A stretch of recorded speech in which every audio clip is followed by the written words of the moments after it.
ప్రముఖ పుణ్యక్షేత్రమైన ద్వారకా తిరుమల శ్రీ వెంకటేశ్వర స్వామి దేవస్థానంలో ₹200 దర్శనం టికెట్ల గోల్మాల్ కలకలం రేపుతోంది.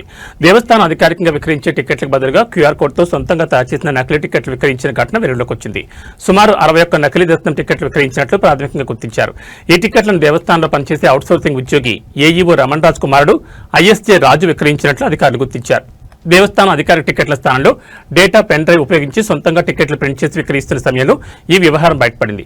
ఈ ఘటనపై వెంటనే స్పందించిన దేవస్థానం ఈవో భద్రాజీ సంబంధిత అవుట్సోర్సింగ్ ఉద్యోగిని తాత్కాలికంగా విధి నుంచి తొలగించారు.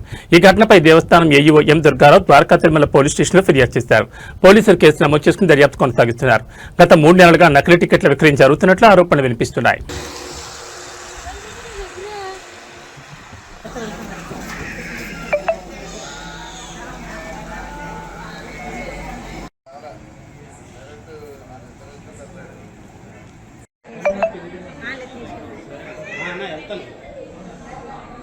తీసుకోవడానికి వచ్చింది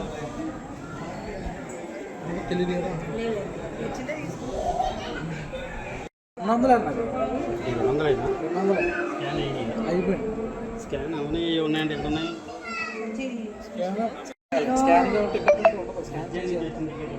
స్కాన్ చేసేసి అందులో పాడాలి